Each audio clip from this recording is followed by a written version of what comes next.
way you talk to your son. 30 pages of rhymes in this motherfucker.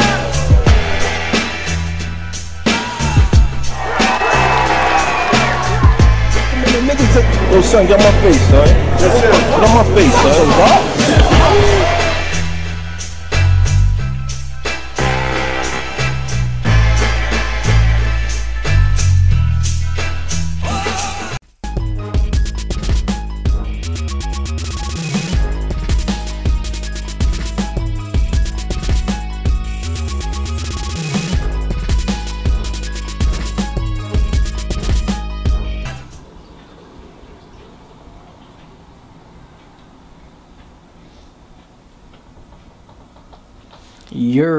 It's the kid Cortez, Brooklyn, MURDA Ave gang.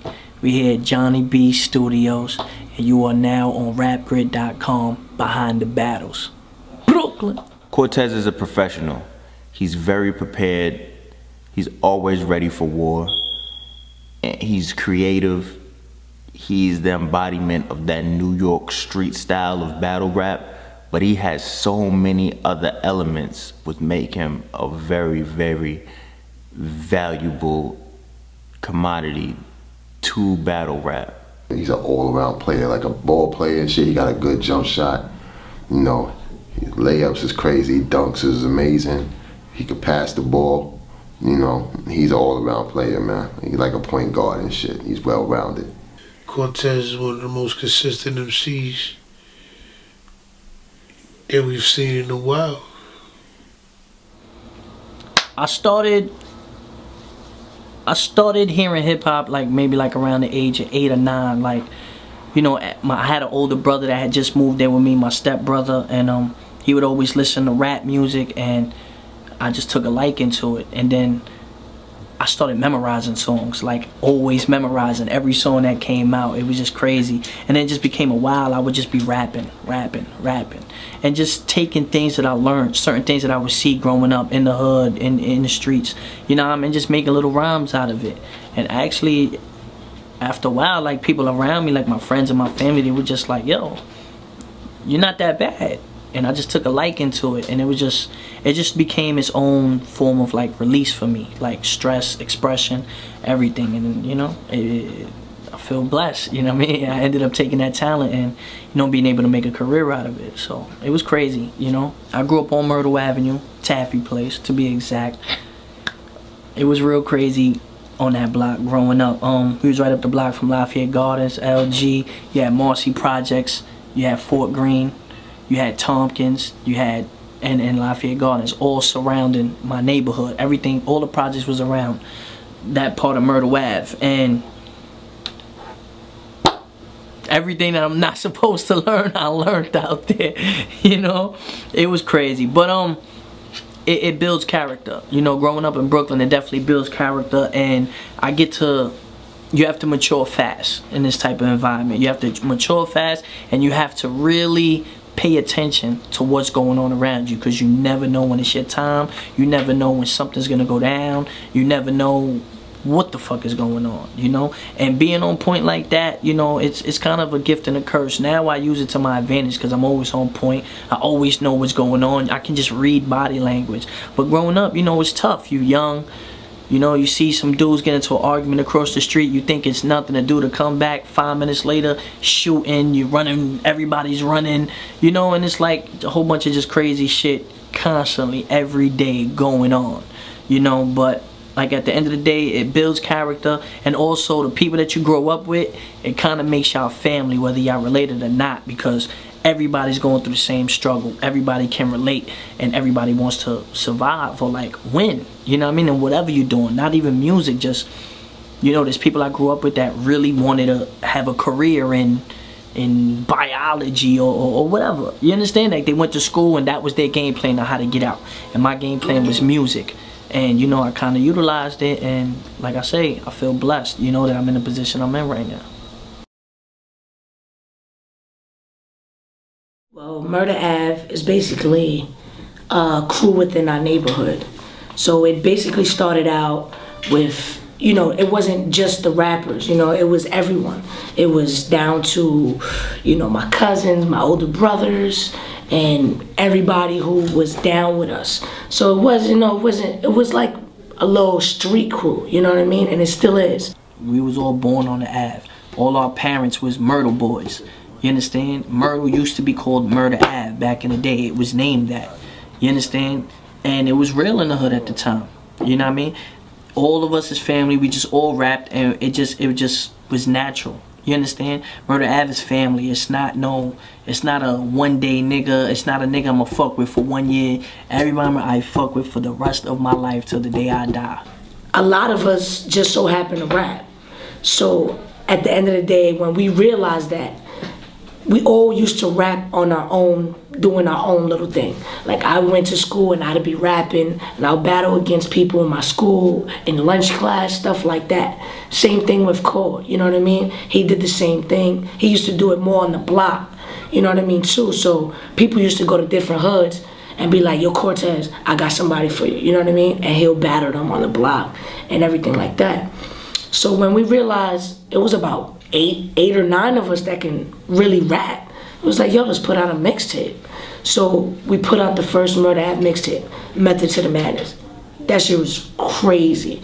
We had the hood going wild, and everybody was like, yo, y'all got the full package, you know what I mean? You got every character, and you guys are just going ham. So, you know, we started doing that. We did mixtapes after mixtapes, then venues after venues. We really started at Pyramid. Pyramid was crazy for us. We was in there every week, and from that venue, it kind of branched us off to different ones. So we'll go there, perform there, and then somebody be like, hey, come to mine, we'll book you for this. Started getting booked different shows. So we started just continued doing that. Cortez, he got involved into the battle game.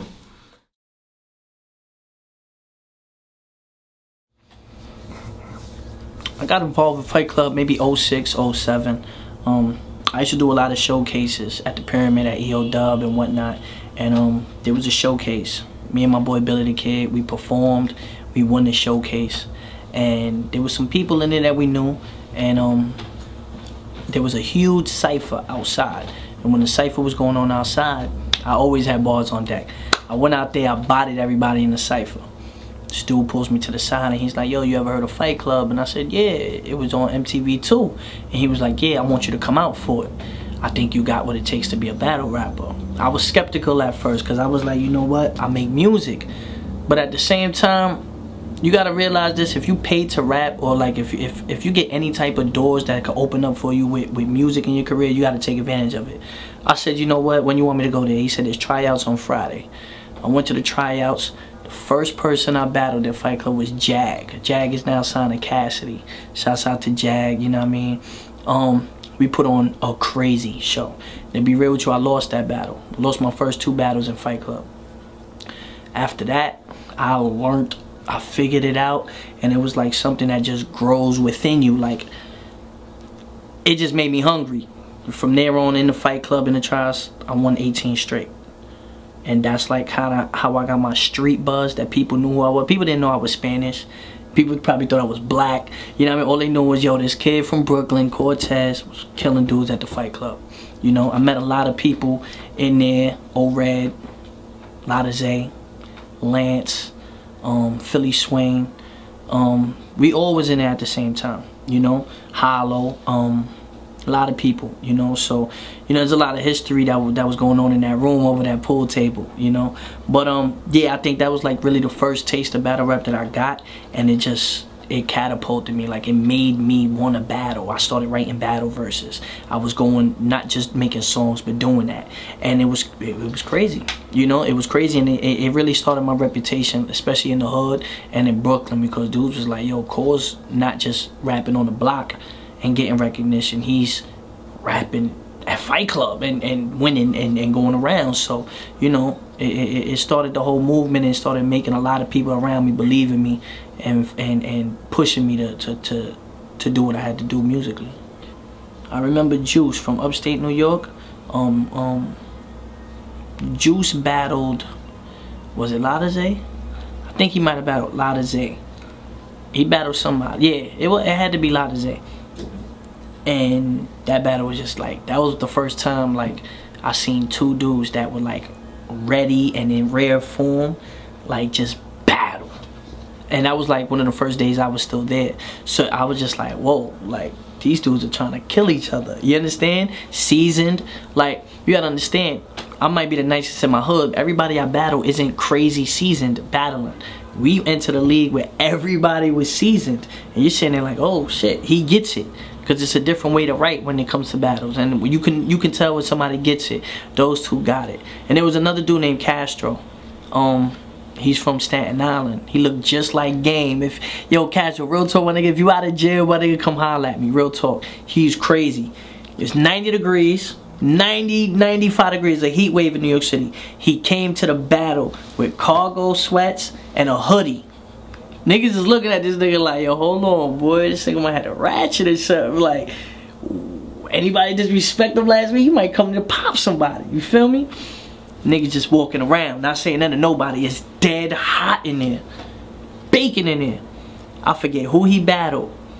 The niggas started saying some shit like, you couldn't beat me with this, or you couldn't beat me with that, like you couldn't beat me with a gun. And then he pulls out a gun out of one pocket. Or even if your switchblade did this, he pulled out a switchblade and he started throwing out, it was like Inspector Gadget. He had shit in his hoodie, in his other shirt, in his pants, in his back pocket, in a bag, and nobody knew that. So he just, everything he referenced, everything if he rapped about an apple, he pulled out an apple, put it on the thing. He rapped about and then he made it crazy because he said some shit, your life is like a game or some shit, you better duck hunt, some Nintendo ball with duck hunt, and he pulled out the gun from Nintendo. Yo, the whole Fight Club went crazy in it.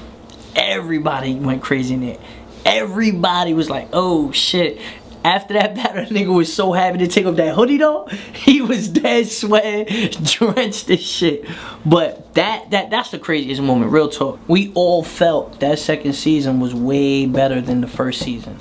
Like, props to Sirius Jones, props to Mook, props to Cardi, props to all of them, you know what I'm saying? They and Jen, all that, you know? But what we felt was, everybody was nice. It wasn't like a nigga that was nice battling a nigga that just wasn't ready yet. Everybody on that season 2 was nice. You feel what I'm saying? And, you know, I don't know the politics. Nobody really knows the politics. You know what I'm saying? It just, for whatever reason, they didn't get the second season extended. I mean, I'm still cool with Von Jeff. That was the A&R. That's like my dude. Like, you know what I'm saying? My G's. 100%. We still talk every day. And you know, Fight Klub is still, they still on the low. They make a little bit of moves here and there. You know what I mean? They thinking about releasing footage, and they're also thinking about coming back out. So, you know, hopefully they do something, you know. But I still think they're very, very important into the battle rap culture right now, because they motivated, let me keep it like that. They motivated people like Smack to continue putting one battle. You know what I'm saying? They motivated Grind Time, the Elements League, all that, because people were, you know, it made it more world renowned, where it wasn't just people in the Bronx and Brooklyn and the Philly, you know what I mean, battling our little blocks. Because when it was on television, we all was like, oh shit, it's on TV now, like, you know. And people in Canada, in Russia, and whatever that they watched the battles, they were able to see how it really is.